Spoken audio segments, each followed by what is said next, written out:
Hey hello welcome to कमिस्ट्रल। कैसे हैं आप? So this is video number 4 of previous year question solving. यहाँ पे हम सॉल्यूशंस के प्रीवियस ईयर क्वेश्चन सॉल्व करेंगे। इससे पहले वाले वीडियो में हम लोगों ने depression in freezing point, osmosis and osmotic pressure के क्वेश्चंस को सॉल्व किया था। अब ये जो वीडियो होगा ना, ये आपके चैप्टर का लास्ट पार्ट, जहाँ पे आप लोग पढ़ते हो कॉलिगेटिव प्रॉपर्टी ऑफ इलेक्ट्रोलाइट्स के बारे में, जहाँ पे आप लोग वेंट ऑफ फैक्टर के बारे में पढ़ते हो। एंड यहाँ से अच्छे खासे क्वेश्चंस बनते हैं और काफी अच्छे क्वेश्चंस आते हैं और काफी ईजी क्वेश्चंस आते हैं। अब कॉलिगेटिव प्रॉपर्टी ऑफ इलेक्ट्रोलाइट का मतलब क्या, पहले आप उसको समझ लेते हैं। देखो, मुझे पता है अगर मेरे पास एक कंटेनर होता, जिस कंटेनर में अगर मेरे पास पानी होता, मुझे पता है पानी जो बॉईल करता है वो 100 डिग्री सेल्सियस पर बॉईल करता है। अब जब भी आप इसके अंदर सल्यूट ऐड करोगे तो जो सल्यूट है उससे उसका जो बॉइलिंग पॉइंट होगा वो बढ़ जाएगा। ठीक है, कोई भी सल्यूट ऐड करोगे तो। अब सल्यूट दो टाइप के होते हैं। जैसे मान लो अगर कल को अगर मैं इसके अंदर NaCl ऐड कर दूं, या कल को अगर मैं इसके अंदर यूरिया ऐड कर दूं, NaCl का भी मैं मान लीजिए एक मॉलिक्यूल ऐड करता हूं और यूरिया का भी एक मॉलिक्यूल ऐड करता हूं। जब यूरिया का एक मॉलिक्यूल ऐड करूंगा, मान लेते हैं बॉइलिंग पॉइंट हो जाता है 102 डिग्री सेल्सियस, यानी 2 डिग्री सेल्सियस से बॉइलिंग पॉइंट बढ़ जाता है। तो नॉर्मल आदमी क्या उम्मीद करेगा कि NaCl डालने के बाद भी बॉइलिंग पॉइंट 2 डिग्री से बढ़ना चाहिए, क्योंकि यूरिया का भी एक मॉलिक्यूल है और NaCl का भी एक मॉलिक्यूल है। पर ऐसा होता नहीं है, क्योंकि बॉइलिंग पॉइंट कितने से बढ़ेगा ये डिपेंड करता है कि उसके अंदर नंबर ऑफ सल्यूट पार्टिकल्स कितने हैं। ठीक है, जब तुम यूरिया डालते हो ना, यूरिया का एक मॉलिक्यूल पानी में जाने के बाद एक मॉलिक्यूल ही रहता है, ना तो वो एसोसिएट करता है ना तो वो डिसोसिएट करता है। लेकिन जब NaCl का एक मॉलिक्यूल डालोगे ना, तो वो पानी में जाने के बाद एक Na+ बना लेता है और एक Cl- बना लेता है, यानी 2 आयंस बना लेता है। तो जितना कॉलिगेटिव प्रॉपर्टी यूरिया को डालने के बाद आया था, NaCl का कॉलिगेटिव प्रॉपर्टी उससे 2 गुना हो जाएगा, यानी पानी अब 104 डिग्री सेल्सियस पर बॉईल होगा, डबल हो जाएगा। क्यों? क्योंकि यहाँ पर 2 times number of ions produce होते हैं। ठीक है, यूरिया का अगर एक मॉलिक्यूल एक ही रहता है तो NaCl के 2 मॉलिक्यूल्स हो जाते हैं। तो इसका मतलब ये हो गया कि जो कॉलिगेटिव प्रॉपर्टी होती है वो नंबर ऑफ आयंस पर डिपेंड करती है। तो किसी भी सोल्यूशन में नंबर ऑफ आयंस कितने हैं, जैसे कल को अगर मैं कहता हूं मेरे पास AlCl3 है और मेरे पास इसका 0.5 मोलार AlCl3 है, तो बताओ 0.5 मोलार AlCl3 जब पानी में जाएगा तो कितने आयंस प्रोड्यूस करेगा? एक सिंपल फॉर्मूला याद रखना, कॉन्सेंट्रेशन कितना दिया है? 0.5। अब मुझे बताओ जब एक AlCl3 पानी में जाएगा तो कितने आयंस प्रोड्यूस करेगा? 4। कैसे पता चला? एल्यूमिनियम के एक आयन प्रोड्यूस करेगा और 3 क्लोराइड के आयन प्रोड्यूस करेगा। 3 + 1 4 आयंस प्रोड्यूस करेगा। तो इसको मुझे मल्टीप्लाइड बाय 4 करना पड़ेगा, तो मेरे नंबर ऑफ आयंस मुझे यहाँ से पता चल जाएंगे। मतलब नंबर ऑफ आयंस को निकालने का सिंपल फॉर्मूला होता है कॉन्सेंट्रेशन जो दिया रहेगा multiplied by went Hoff factor. What is went Hoff factor? Went Hoff factor का मतलब होता है कि उस मॉलिक्यूल में कितने आयंस हैं। समझ में आया? तो अगर मुझे वेंट ऑफ फैक्टर निकालना होगा, इसका मतलब होता है number of ions on complete dissociation. ये स्ट्रॉन्ग इलेक्ट्रोलाइट के लिए है। अगर एक स्ट्रॉन्ग इलेक्ट्रोलाइट पानी में जाता है तो टूटने के बाद कितने आयंस प्रोड्यूस करता है, वो उसका वेंट ऑफ फैक्टर होता है। जैसे AlCl3 का वेंट ऑफ फैक्टर 3 होगा, H2SO4 का वेंट ऑफ फैक्टर भी 3 होगा, सॉरी इसका वेंट ऑफ फैक्टर 4 होगा। AlCl3 का वेंट ऑफ फैक्टर 4 होगा, क्योंकि एक एल्यूमिनियम और 3 क्लोराइड आयंस आएंगे। H2SO4 में 2 हाइड्रोजन होंगे और एक सल्फेट का पूरा मॉलिक्यूल अलग से आएगा, तो इसका I का वैल्यू 3 हो जाएगा। अब जरूरी नहीं है कि I का वैल्यू हमेशा मॉलिक्यूल्स का, कभी कभी I का वैल्यू वो लोग अलग दे के रखेंगे। हाँ, नॉर्मल अगर नहीं दिया है तो मैं देख के पता लगा सकता हूँ कि I का वैल्यू क्या होगा उस मॉलिक्यूल के अंदर, अगर वो कंप्लीट डिसोसिएट करता है तब। और ये स्ट्रॉन्ग इलेक्ट्रोलाइट के लिए। अच्छा, अगर कोई वीक इलेक्ट्रोलाइट दिया हो और अगर मुझे उसका वेंट ऑफ फैक्टर निकालना हो तो मैं कैसे निकालूंगा? तो याद करो टेक्स्ट बुक का जो लास्ट डेरिवेशन था, क्या कौन सा डेरिवेशन था? I का फॉर्मूला हमने निकाला था डिग्री ऑफ डिसोसिएशन के साथ, क्या था? Alpha will be equal to I-1/n-1 था ना ये फॉर्मूला। ये हम लोगों ने फॉर्मूला पढ़ा था, वहां से आप लोग वेंट ऑफ फैक्टर निकाल सकते हो वीक इलेक्ट्रोलाइट के लिए। अब यहाँ पर जो N का मतलब होता है ना, यहाँ पर N का मतलब होता है कि अगर मान लो मैं बोल रहा हूँ AlCl3 है, AlCl3 में N का मतलब कितना हो गया? 4। N का मतलब 4, मतलब 4 मॉलिक्यूल 4 आयंस प्रोड्यूस करेगा अगर वो कंप्लीट डिसोसिएट होगा तब। अगर वो कंप्लीट डिसोसिएट नहीं हो रहा है तो क्या? तब हम उसी के लिए तो निकालते हैं I का वैल्यू। अगर वो 100% डिसोसिएट नहीं हो रहा है, पूरा नहीं टूट रहा है, तो कितना टूट रहा है? तो कितना टूट रहा है वो निकालने के लिए मुझे I का वैल्यू निकालना पड़ेगा। तो उसके लिए मुझे अल्फा का वैल्यू पता होना चाहिए, that is degree of dissociation पता होना चाहिए, और उसके लिए मुझे N का वैल्यू पता होना चाहिए कि अगर वो कंप्लीटली डिसोसिएट होता तो वो कितने आयंस प्रोड्यूस करता, ये हमेशा याद रखना। उसके अलावा वेंट ऑफ फैक्टर का फॉर्मूला क्या होता है? Colligative property of electrolyte divided by colligative property of non electrolyte. मैंने थ्योरी में पढ़ाया हुआ है, आगाज बैच में भी पढ़ाया है, क्रैश कोर्स में भी पढ़ाया है। थ्योरेटिकल मास अपॉन ऑब्जर्व्ड मास, इसके ऊपर क्वेश्चन आज तक कभी पूछे नहीं गए, बट अगर आएगा तो इसको याद रख लेना, ठीक है। आई का वैल्यू 1 होता है, ये हमेशा याद रखना, किसके लिए, नॉन इलेक्ट्रोलाइट के लिए। नॉन इलेक्ट्रोलाइट कौन होंगे हमारे सिलेबस में, यूरिया, ग्लूकोज एंड सुक्रोज, ये हमारे नॉन इलेक्ट्रोलाइट होते हैं। इसका मतलब ये पानी में जाने के बाद ना तो एसोसिएट करते हैं, ना तो पानी में जाने के बाद डिसोसिएट करते हैं। यहां तक लॉजिक समझ में आया, गुड। अब एक चीज और याद रखना, बॉइलिंग पॉइंट कितना बढ़ेगा किसी इलेक्ट्रोलाइट के लिए, वो डिपेंड करता है कि उसके अंदर नंबर ऑफ आयंस कितने। सिमिलरली फ्रीजिंग पॉइंट कितना घटेगा, क्योंकि बॉइलिंग पॉइंट ऑफ वाटर कितना होता है 100 degree Celsius, freezing point of water कितना होता है 0 डिग्री सेल्सियस। तो कितना फ्रीजिंग पॉइंट घटने वाला है, 0 से कितना वो नीचे जाएगा, वो डिपेंड करेगा कि नंबर ऑफ आयंस कितने प्रेजेंट है। और कितना बॉइलिंग पॉइंट बढ़ेगा वो डिपेंड करेगा कि नंबर ऑफ आयंस कितना प्रेजेंट है। मतलब इनडायरेक्टली आपको सिर्फ नंबर ऑफ आयंस कैलकुलेट करना आना चाहिए। तो चलिए शुरू करते हैं। सबसे पहला क्वेश्चन है, which from the following solution of 0.5 molar each, सबका 0.5 मोलार प्रेजेंट है, मतलब कॉन्सेंट्रेशन सबका क्या दिया है, सेम। देखो नंबर ऑफ आयंस निकालने का फॉर्मूला क्या होता है, concentration multiplied by I.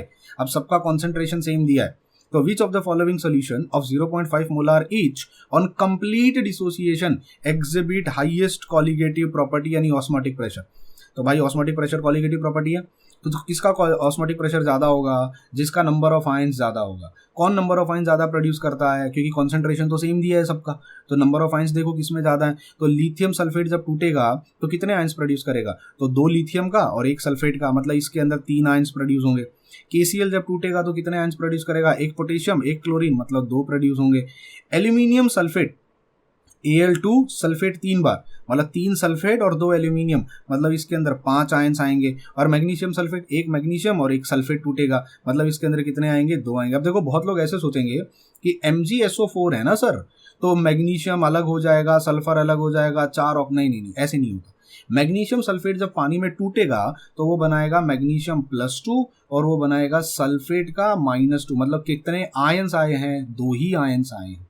Logic समझ में आया। तो इस हिसाब से मुझे क्लियरली समझ में आता है, जिसमें जितने ज्यादा नंबर ऑफ आयंस होंगे उसका ऑस्मोटिक प्रेशर उतना ज्यादा होगा। एल्यूमिनियम सल्फेट में क्लियरली दिखाई दे रहे हैं, तो ऑप्शन सी हो जाएगा। फिर which of the following solution exhibit maximum elevation in boiling point, maximum elevation in boiling point कौन दिखाएगा, आपको मुझे बताना है। तो इस क्वेश्चन को भी सॉल्व करने का सिंपल सा तरीका है, कैसे सॉल्व करोगे, देखो अलग अलग अच्छा इस क्वेश्चन की एक प्रॉब्लम है, 2 ऑप्शन सेम दिए हुए हैं, 1 मोलाल KCl 1 मोलाल KCl, तो इस क्वेश्चन को हम लोग स्किप करते हैं। मे बी शायद प्रिंटिंग एरर हो गई है या कुछ हो गया, हम इसको छोड़ देते हैं, पर लॉजिक सेम लगेगा। वो यहाँ अलग अलग कॉन्सेंट्रेशन दिया हुआ था, तो कॉन्सेंट्रेशन मल्टीप्लाइड बाय वो कितने आयंस प्रोड्यूस करता है। जैसे नीचे वाले क्वेश्चन को देखो, assuming complete dissociation arrange the following solution in order of decreasing osmotic pressure. Osmotic pressure कम होते जाना चाहिए, तो जिसने नंबर ऑफ आयंस ज्यादा होंगे उसका ऑस्मोटिक प्रेशर ज्यादा होगा, नंबर ऑफ आयंस कम होंगे ऑस्मोटिक प्रेशर उसका कम होगा। अब 0.5 लिथियम सल्फेट, अब 0.5 दिया है ना, तो मैं 0.5 लिख देता हूं। लिथियम सल्फेट जब टूटेगा तो क्या करेगा, 2 लिथियम देगा और 1 सल्फेट देगा, मतलब 3 हो गया। तो 0.5 इंटू 3, आंसर कितना आया, 1.5 आयंस होंगे, ठीक है। 0.05 मोलाल KCl, तो 0.05 में एज इट इज लिख देता हूं, ठीक है। अब जब वो KCl टूटेगा तो कितने आयंस प्रोड्यूस करेगा, 2 आयन प्रोड्यूस करेगा, K और Cl, तो यहाँ पे 2, आंसर कितना आया 0.10। Similarly aluminium sulphate 0.1 multiplied by aluminium और सल्फेट, 3 सल्फेट 2 एल्यूमिनियम, मतलब आंसर कितना आएगा 5 आएगा, 0.1 into 5 0.5। Similarly 0.15 into BaCl2 3 ion produce करता है, बेरियम का 1 क्लोरीन के 2, तो 3 हो गए। और 0.15 दिया, 0.15 दिया मल्टीप्लाइड बाय 3 है। अब मुझे बताओ क्या पूछा क्वेश्चन में, डिक्रीजिंग ऑस्मोटिक प्रेशर, मतलब सबसे ज्यादा किसका होगा पहले बताओ। तो सबसे ज्यादा तो मुझे लग रहा है ऑप्शन इसका होगा। उससे थोड़ा ज्यादा किसका होगा, उससे ज्यादा मुझे लगता है 0.45 का। सबसे कम से स्टार्ट, डिक्रीजिंग ऑर्डर बोला है ना, तो सबसे ज्यादा 1.5, उससे थोड़ा कम 0.5, उससे थोड़ा कम 0.45, उससे थोड़ा कम ये होगा। तो सबसे ज्यादा होगा ऑप्शन ए, ऑप्शन नंबर 1। तो डिक्रीजिंग ऑर्डर में बोला है ना, तो पहले सबसे ज्यादा लगाते हैं, सबसे ज्यादा ऑप्शन नंबर ए आना चाहिए। कहाँ पर है, और नंबर वन एक ही ऑप्शन में, यहाँ खत्म कहानी, एलिमिनेट करने की जरूरत नहीं है, अपने को समझ में आ गया। नंबर 1 सबसे कम किसका होना चाहिए, सबसे कम होना चाहिए नंबर 2 का, और नंबर 2 लास्ट में आना चाहिए। नंबर 2 देखो लास्ट में आया यहाँ पर। लॉजिक समझ में आया कैसे क्वेश्चन को सॉल्व करना है। This questions are really very easy, इनको आराम से कर लेना, काफी इजी क्वेश्चंस हैं। आगे बढ़ते हैं। Calculate van't Hoff factor of 0.2 molal aqueous solution of an electrolyte. अब देखो वेंट ऑफ फैक्टर कैलकुलेट करना है, एक्वियस सोल्यूशन बोला है, इलेक्ट्रोलाइट का बोला है, फ्रीजिंग पॉइंट उसका दिया हुआ है माइनस। अब ये क्वेश्चंस में और इससे पहले वाले क्वेश्चंस में फर्क क्या था, वहां पर नॉन वॉलेटाइल, वहां इलेक्ट्रोलाइट वर्ड मेंशन नहीं था, यहाँ इलेक्ट्रोलाइट वर्ड मेंशन है। तो हमने ना एक फॉर्मूला लिस्ट मैंने पढ़ाई थी, अगर आपने क्रैश कोर्स देखा होगा वन शॉट या आपने आगाज बैच में भी देखा होगा, कि कोई भी कॉलिगेटिव प्रॉपर्टी अगर इलेक्ट्रोलाइट के लिए लिखनी होगी फॉर्मूला सेम होगा, बस सिर्फ वेंट ऑफ फैक्टर से मल्टीप्लाई कर देना। तो डेल्टा टी एफ अगर लिखना है, मुझे पता है के एफ इंटू मोलैलिटी होता है, बस यहाँ पर आई का वैल्यू मल्टीप्लाई कर देना है क्योंकि वो इलेक्ट्रोलाइट के लिए बोला गया है। तो इलेक्ट्रोलाइट की जो कॉलिगेटिव प्रॉपर्टी होती है ना, वो हमेशा मल्टीप्लाइड बाय आई हो जाती है, हमेशा आई का मल्टीप्लिकेशन आएगा। क्रैश कोर्स में मैंने टेक्स्ट बुक में बॉक्स बना के भी दिया था, टेक्स्ट बुक के लास्ट में अगर आप देखोगे तो बॉक्स बना के सारे फॉर्मूले लाइन से लिखे हुए हैं, ठीक है। अब क्वेश्चन बड़ा आसान है, वेंट ऑफ फैक्टर पता करना है, ठीक है, आई का वैल्यू पता करना है, 0.2 मोलाल दिया है, एम का वैल्यू 0.2 मोलाल दिया है। Of an electrolyte if it freezes at, मतलब वो -0.7 पे फ्रीज हो रहा है, तो डेल्टा टी एफ कितना हो जाएगा, 0.7 हो जाएगा। के एफ का वैल्यू 1.86 दिया हुआ है, आई का वैल्यू पता करना है। आई थिंक सो आप इसको कैलकुलेट करके अब निकाल सकते हो आराम से। क्वेश्चन रीड करना आया, क्वेश्चन में से डाटा निकालना आया, क्या दिया था समझ में आया, क्या निकालना है समझ में आया, दैट्स इट, हो गया खत्म।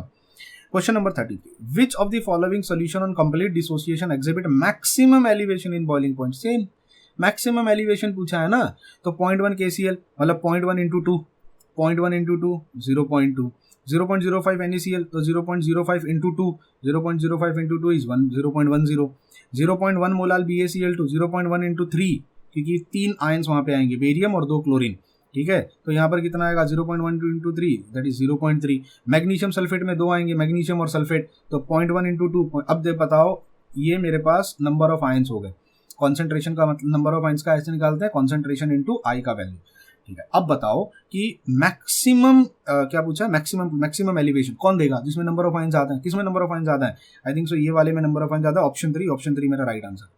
Clear, very good. Question number 34, calculate delta T F of aqueous solution 0.01 molal formic acid, M का वैल्यू दे दिया है, if van't Hoff factor is 0.1, i का वैल्यू आपको दे दिया है, के एफ का वैल्यू आपको दिया हुआ है। अब देखो मुझे कैसे पता चलेगा कि आई का, क्वेश्चन से देख के समझ में आ रहा है, वेंट ऑफ फैक्टर दिया है, मतलब ये वाला फॉर्मूला, अगर कहीं पर नॉन इलेक्ट्रोलाइट, नॉन वॉलेटाइल ऐसा कुछ लिखा होता तो आई वाला फॉर्मूला नहीं आएगा, फिर वो नॉर्मल फॉर्मूला आएगा जो इससे पहले हम लोग पढ़ते हुए जा रहे हैं। समझ में आया कैसे आइडेंटिफाई करना है, डेल्टा टी एफ निकालना है, आई दिया है, के एफ दिया है, मोलैलिटी दिया है, काफी सिंपल है, सॉल्व कर लो आंसर निकल जाएगा।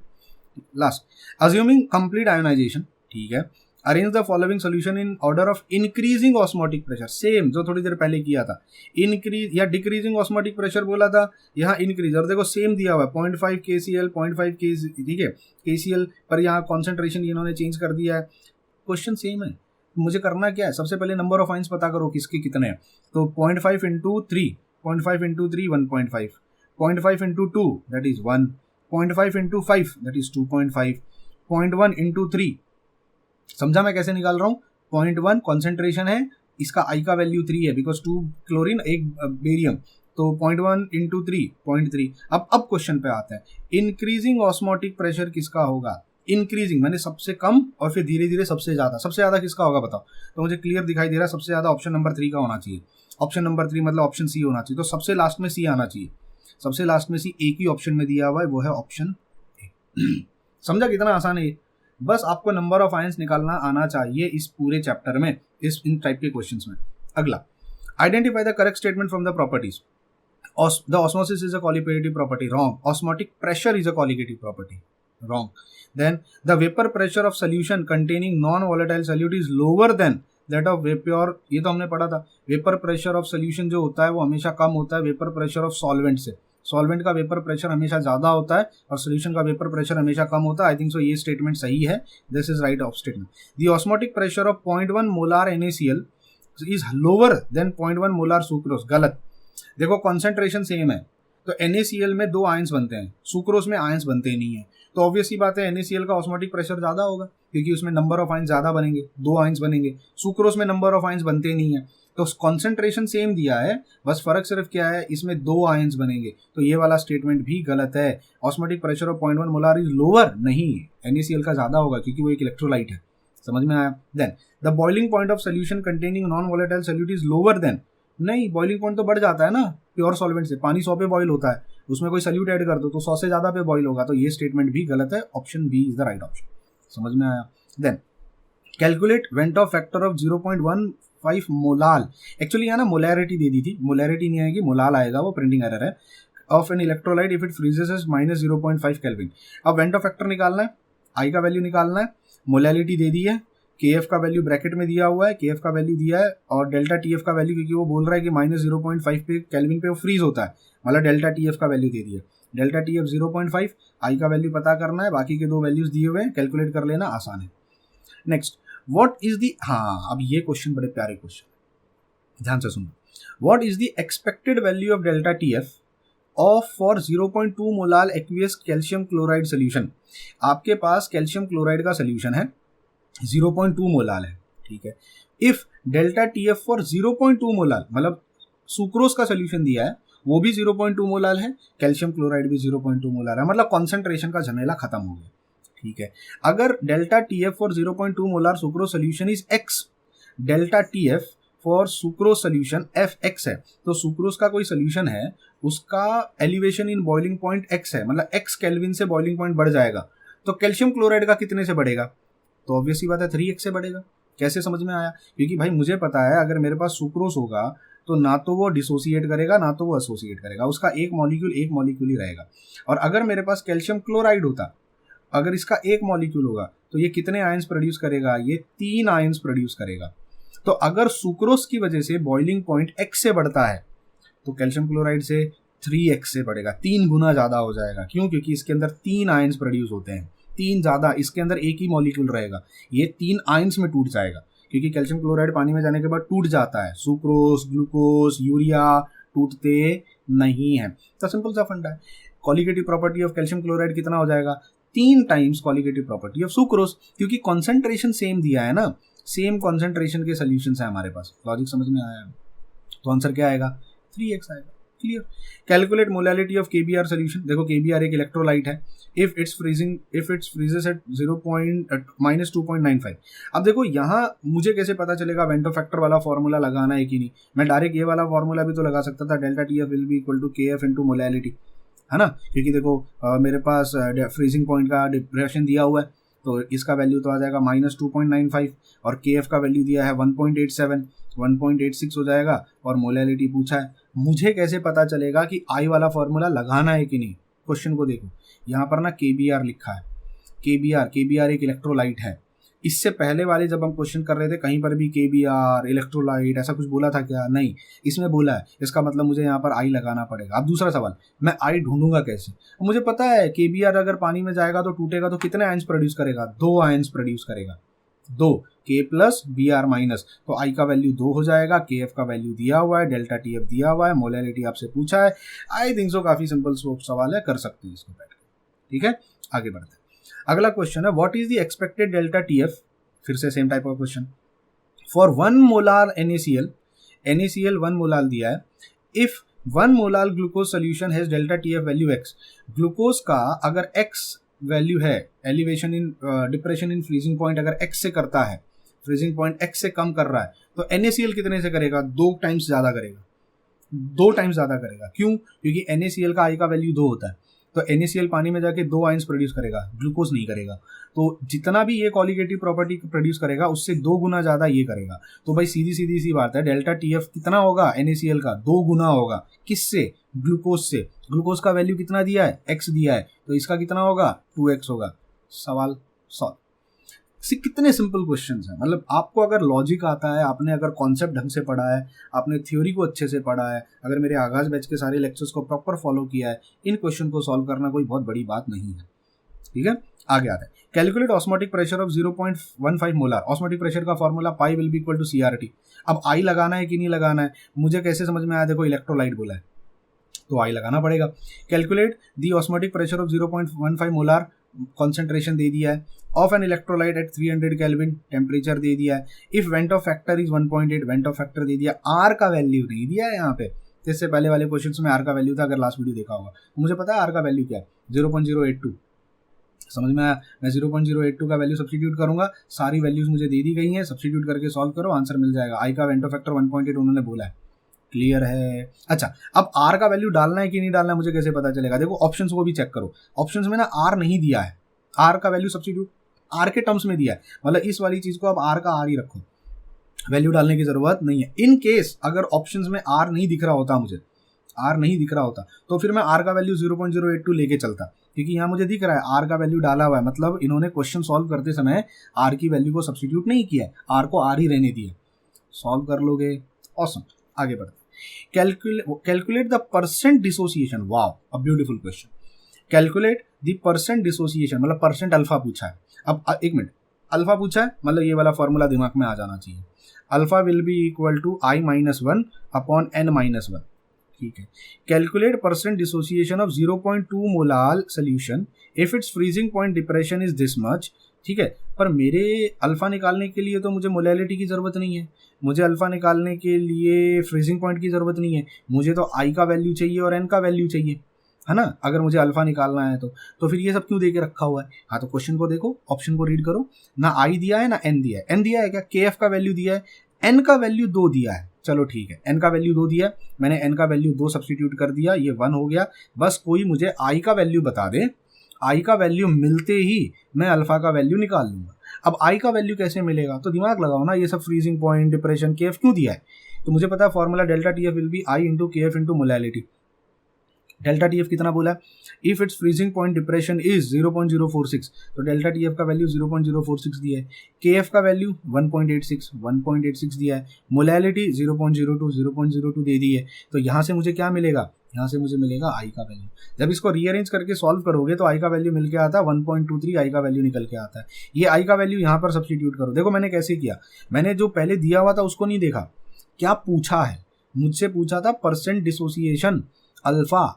अल्फा का फॉर्मूला एक ही है और उस एक अल्फा के फॉर्मूले में 2 चीजें लगती हैं, एन लगता है, एन का वैल्यू दे दिया है, आई का वैल्यू दिया नहीं है।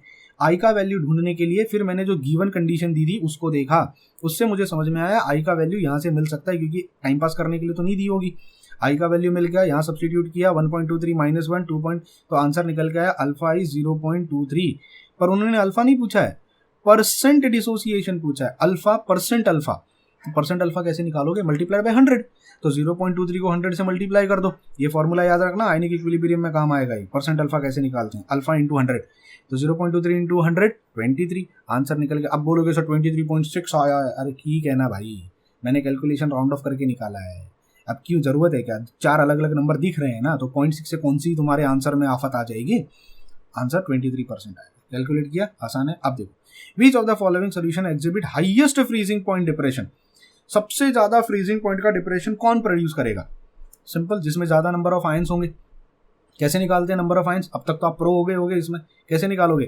0.1 मोलाल NaCl, तो 0.1 इंटू 2, 0.1 इंटू 2 0.2, 0.05 MgSO4, तो 0.05 इंटू 2 MgSO4, तो ये भी 0.10, 1 मोलाल AlPO4। अब देखो AlPO4 फॉस्फेट एक साथ होता है, जैसे SO4 वैसे PO4, तो अलग अलग मत करना, एल्यूमिनियम अलग, फॉस्फेट अलग, सल्फर अलग, नहीं, एल्यूमिनियम फॉस्फेट, तो फॉस्फेट एक मॉलिक्यूल है, एल्यूमिनियम एक मॉलिक्यूल है, तो जब ये टूटेगा तो ऐसे टूटेगा, मतलब एल्यूमिनियम फॉस्फेट भी कितने आयंस प्रोड्यूस करेगा? 2 आयंस, तो 0.1 इंटू 2, 1 इंटू 2 विल बी 2, ठीक है। फिर 0.05 एल्यूमिनियम सल्फेट, तो एल्यूमिनियम के 2, सल्फेट के 3, तो 0.05 इंटू 5। तो अब मुझे बताओ सबसे ज्यादा आई का वैल्यू कहाँ है? नंबर ऑफ आयंस कहाँ पर है? नंबर ऑफ आयंस सबसे ज्यादा यहाँ पर है, तो highest depression in freezing point कौन प्रोड्यूस करेगा? ये करेगा जिसमें ज्यादा नंबर ऑफ आयंस होंगे। Clear, awesome. आगे बढ़े, ठीक है।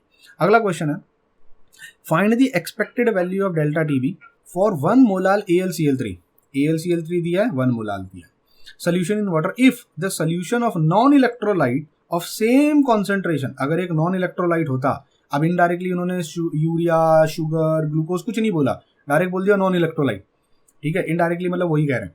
तो अगर एक सेम कॉन्सेंट्रेशन का नॉन इलेक्ट्रोलाइट होता, मतलब ये भी 1 मोलाल, ये भी 1 मोलाल होता, हैज डेल्टा टीबी का वैल्यू x, अगर इसका elevation in boiling point x है, तो AlCl3 का कितना होगा? 4x होगा। कैसे मालूम पड़ा? 4 आयन प्रोड्यूस करता है, तो इससे 4 गुना होगा। सिंपल, स्ट्रेट फॉरवर्ड, समझ में आया? 45, which of the following solutions exhibit lowest freezing point depression. अब देखो ध्यान से सुनना, यहां पे पूछा था highest depression in freezing point, मतलब जिसके ज्यादा नंबर ऑफ आयंस होंगे वो ज्यादा depression in freezing point produce करेगा, हाईएस्ट। तो लोवेस्ट कौन करेगा? जिसमें कम आयंस प्रेजेंट होंगे, जिसमें आयंस कम वो फ्रीजिंग पॉइंट कम प्रोड्यूस करेगा, डिप्रेशन इन फ्रीजिंग पॉइंट। तो आपको सबसे पहले इन सबको मल्टीप्लाई करना है, जैसे मैंने करके रखा हुआ है, इतनी मेहनत अब मैंने कर दी है। 0.1 इंटू 2, 0.05 इंटू 2, ठीक है, 0.08 इंटू 2 एल्यूमिनियम फॉस्फेट, 0.08 इंटू 2, फिर 0.06 इंटू 5। अब देखो सबके नंबर मैंने यहाँ लिख दिए। अब बताओ सबसे ज्यादा आयंस कहाँ पर है? सबसे ज्यादा आयंस तो मुझे यहाँ दिखाई दे रहे हैं, तो ये हाईएस्ट डेल्टा टीएफ प्रोड्यूस करेगा, सबसे ज्यादा फ्रीजिंग पॉइंट को डिक्रीज करेगा ये। पर हमसे सबसे ज्यादा नहीं पूछा है, क्वेश्चन में पूछा है लोवेस्ट फ्रीजिंग पॉइंट डिप्रेशन, सबसे कम कौन करेगा? तो क्लियरली दिखाई दे रहा है जिसमें सबसे कम आयंस होंगे, सबसे कम आयंस यहाँ पर है, मतलब ऑप्शन नंबर 2, सिंपल, ठीक है। 46, अब देखो सेम फंडा है, बार बार वही टाइप के क्वेश्चन रिपीट हो रहे हैं। Arrange the following solution according to decreasing order of osmotic pressure. Osmotic pressure का डिक्रीज होना है, मतलब सबसे पहले सबसे ज्यादा ऑस्मोटिक प्रेशर आना चाहिए और फिर धीरे धीरे कम वाला आना चाहिए। सबसे ज्यादा ऑस्मोटिक प्रेशर कौन प्रोड्यूस करेगा? जिसमें सबसे ज्यादा आयंस होंगे। कैसे निकालोगे number of ions? Concentration into उसका आई का वैल्यू, तो 0.2 into 2 for KCl, 0.3 into 2 for MgSO4, 0.1 into 3, 0.5 into 5। समझा? 5 क्यों लिखा, समझा? क्लियर है भाई। मैं डरता हूँ, कभी कभी कुछ बच्चे होते हैं, अरे पता नहीं कैसे क्या कर, क्योंकि वो वीडियो यहाँ देखते हैं और खोए कहीं और रहते हैं, फिर अचानक अरे सर समझ में नहीं आ रहा sir.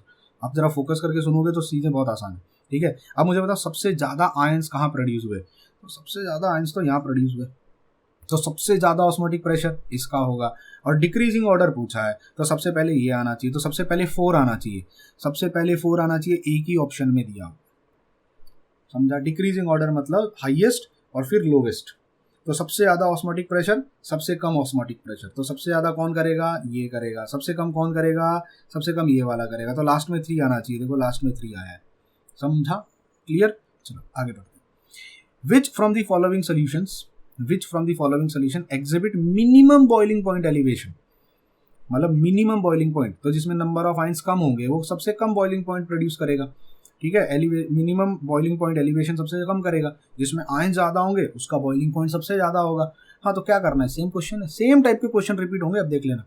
0.2 into 2, 0.4, 0.1 into 2, 0.2, 1 into 4 is 4, 0.05 into 3 is 0.15। अब बताओ सबसे कम कौन करेगा? जिसमें सबसे कम आयंस है। सबसे कम आयंस कहाँ दिखाई दे रहे हैं? सबसे कम आयंस मुझे यहाँ दिखाई दे रहे हैं, आंसर ऑप्शन डी, समझा? ठीक है। अब सेम टाइप का क्वेश्चन रिपीट हो गया। Determine the expected value of delta TF for 1 molar calcium chloride. Calcium chloride का डेल्टा टीएफ का वैल्यू पता करना है if 1 molar urea solution is delta TF x. Urea का डेल्टा टीएफ अगर एक्स है तो कैल्शियम क्लोराइड का कितना होगा? 3x होगा। सीधा सीधा दिखाई दे रहा है, क्योंकि यूरिया का अगर एक मॉलिक्यूल लेते हो, कैल्शियम का भी अगर एक मॉलिक्यूल लेते हो, तो कैल्शियम अंदर जाके 3 आयन प्रोड्यूस करेगा, लेकिन यूरिया नहीं करेगा। तो ऑब्वियसली इसकी क्वालिटेटिव प्रॉपर्टी 3 गुना ज़्यादा हो जाएगी। तो अगर इसकी क्वालिटेटिव प्रॉपर्टी x है तो इसकी 3x हो जाएगी। Straightforward question. 49, calculate van't Hoff factor for aqueous solution of 0.18 molar electrolyte that freezes at freezing point का formula delta TF i into K F into molality, ठीक है। Molality 0.18 दी हुई है, ठीक है। फ्रीजेस एट 0.54 डिग्री सेल्सियस, मतलब delta TF का वैल्यू दे दिया है, डेल्टा के एफ का वैल्यू दिया है, ये दिया है, वेंट ऑफ फैक्टर निकालना है। काफ़ी आसान है, सॉल्व कर लेना, सिंपल, ठीक है। Question number 50, arrange the following equimolar solution. Equimolar मतलब जिनका सबका कॉन्सेंट्रेशन सेम है। तो कॉन्सेंट्रेशन तो गया भाड़ में, अपने को कॉन्सेंट्रेशन देखना नहीं है, क्योंकि नंबर ऑफ आयंस निकालने के लिए 2 चीजें होती हैं। कौन सी? कॉन्सेंट्रेशन और आई। अब कॉन्सेंट्रेशन अगर सबका सेम है तो मतलब उसके नंबर ऑफ आयंस किस पे डिपेंड करेंगे? आई की वैल्यू पे। आई की वैल्यू हम कैसे पता करते हैं? इलेक्ट्रोलाइट को देख के समझ में आता है। KCl पानी में जाएगा तो कितने आयंस प्रोड्यूस करेगा? 2, आई का वैल्यू 2। बेरियम क्लोराइड पानी में जाके कितने प्रोड्यूस करेगा? 3, आई का वैल्यू 3। एल्यूमिनियम क्लोराइड पानी में जाके कितने आयंस प्रोड्यूस करेगा? 4, आई का वैल्यू 4। एल्यूमिनियम सल्फेट 5, आई का वैल्यू 5। समझ में आया? तो आई का वैल्यू निकालना बड़ा आसान है अगर वो 100% डिसोसिएट होता है पानी में, ठीक है। अगर कॉन्सेंट्रेशन दिया होता, जैसे इससे पहले वाले क्वेश्चन में देखो ना, सब जगह अलग अलग ये 0.2 दिया था, तो 0.2 इंटू 2 करना पड़ रहा था नंबर ऑफ आयंस निकालने के लिए, क्योंकि 0.2 उसका कॉन्सेंट्रेशन है और आई का वैल्यू उसका 2 है। तो कॉन्सेंट्रेशन इंटू आई का वैल्यू, समझ में आया? नंबर ऑफ आयंस निकालने के लिए। अब बड़ा सिंपल सा है। इक्विमोलर से according increasing order of osmotic pressure, increasing order किसका होगा भाई, इंक्रीजिंग ऑर्डर चाहिए ना, तो सबसे ज़्यादा कॉलीगेट, सबसे कम ऑस्मोटिक प्रेशर, सबसे ज़्यादा ऑस्मोटिक प्रेशर, तो सबसे कम किसका होगा, जिसमें आयंस कम है। आयंस कम तो यही है, ये देखो अपने आप दिखाई दे रहा है, सबसे ज़्यादा एल्यूमिनियम सल्फेट में आयंस है, तो कॉलीगेटिव प्रॉपर्टी उसकी सबसे ज़्यादा होगी, और सबसे कम KCl में। तो एल्यूमिनियम सल्फेट लास्ट में आना चाहिए, लास्ट में एल्यूमिनियम सल्फेट एक ही ऑप्शन में दिया हुआ है, सबसे ज़्यादा, सबसे कम KCl होना चाहिए, KCl यहाँ दिया हुआ है। लॉजिक क्लियर है? आगे, which of the following aqueous solution having same molality, same molality मतलब ये सब सोल्यूशन की मोलैलिटी अगर सेम है तो कॉन्सेंट्रेशन हट गया, ठीक है। एग्जिबिट मैक्सिमम बॉइलिंग पॉइंट, सबसे ज़्यादा बॉइलिंग पॉइंट कौन देगा, जिसका I का वैल्यू ज़्यादा होगा, जिसमें ज़्यादा आयंस होंगे। तो सबसे ज़्यादा आयंस किस में दिखाई दे रहे हैं, क्लियर, इसमें आयंस 2 हैं, इसमें भी 2 हैं, इसमें 3 है, पर इसमें 4 है, तो AlCl3 जो होगा वो सबसे ज़्यादा कॉलीगेटिव प्रॉपर्टी देगा। कॉन्सेंट्रेशन सेम रहेगा तो कॉलीगेटिव प्रॉपर्टी फिर I पे डिपेंड करती है। समझ में आया यहाँ तक? क्लियर है पक्का? 52, calculate osmotic pressure of 0.1 molar solution, concentration दे दिया है। अब देखो मुझे कैसे पता चलेगा कि I लगाना है कि नहीं, क्वेश्चन में देखो इलेक्ट्रोलाइट लिखा है, क्वेश्चन में देखो वेंटो फैक्टर दिया है, क्वेश्चन अपने आप बताता है कि मुझे ऐसे सॉल्व करो, तुम रीड नहीं करते बस।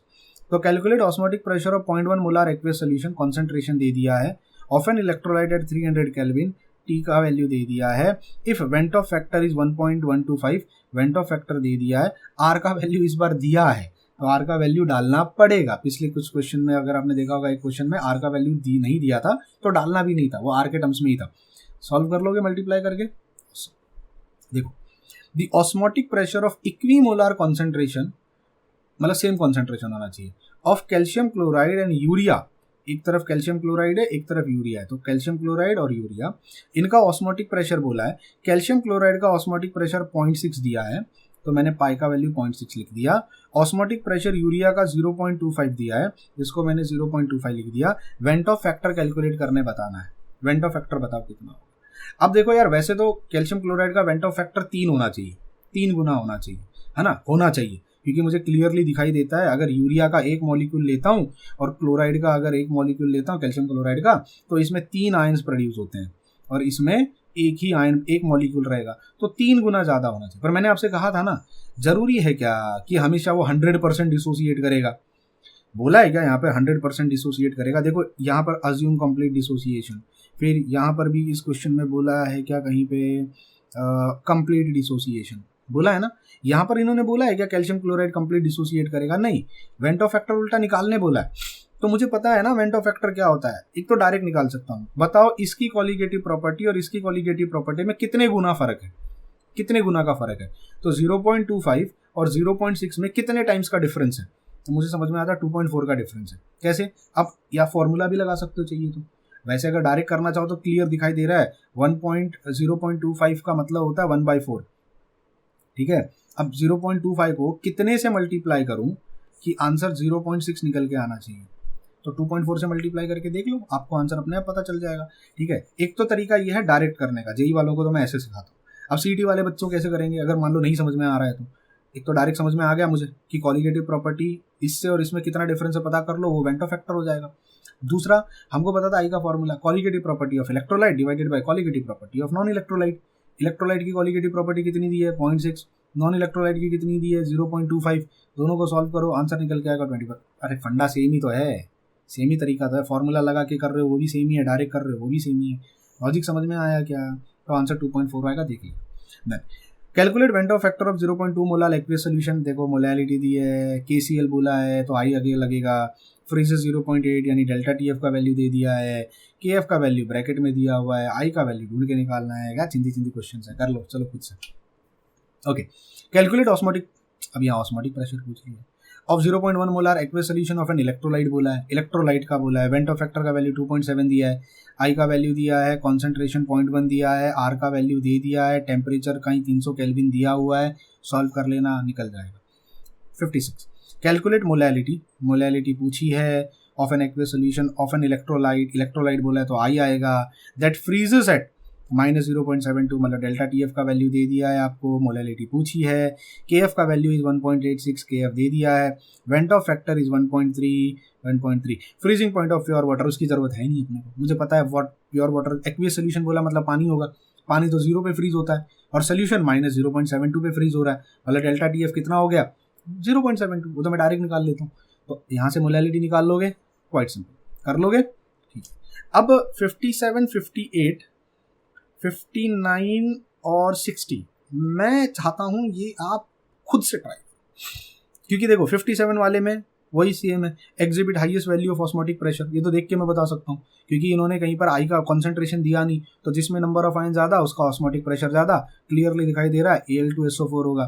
फिर ये वाले क्वेश्चन में वेंटो फैक्टर दिया है, freezing point Vento factor calculate करने बोला है, मोलैलिटी दे दी है, फ्रीजिंग पॉइंट दे दिया है, के एफ का वैल्यू दे दिया है, तो सेम टाइप के क्वेश्चन है, कर लोगे।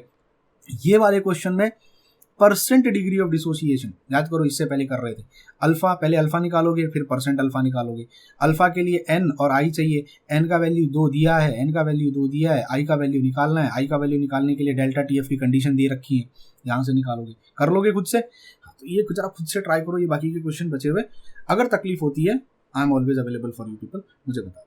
तो यहाँ हमारा सोल्यूशंस का 2024 और 2025 के सारे प्रीवियस ईयर क्वेश्चंस खत्म होते हैं। मिलते हैं अगले वीडियो में, till then bye bye, take care and God bless you all. और मुझे बताने की जरूरत नहीं है कि अगर चैनल पे पहली बार आए हो प्लीज सब्सक्राइब, अगर यहाँ तक रुक गए हो तो प्लीज सब्सक्राइब कर लेना, अगर वीडियो अच्छा लग रहे होंगे तो प्लीज शेयर करो यार, इतने लोगों को आपने फेमस कर दिया, जरा मुझे भी कर दो, लोगों तक वीडियोस को पहुंचा दो। अगर आप ऐप पर देख रहे हो तो प्लीज़ कंटिन्यूटी में आप इसको देखते जाइए, आने वाले जो आगे के चैप्टर है ionic equilibrium, thermo, electrokinetics, please continuity में देखते जाइए। कुछ प्रॉब्लम होता है तो मुझे व्हाट्सएप पे कम्युनिकेट कीजिए, ठीक है। Bye bye, take care.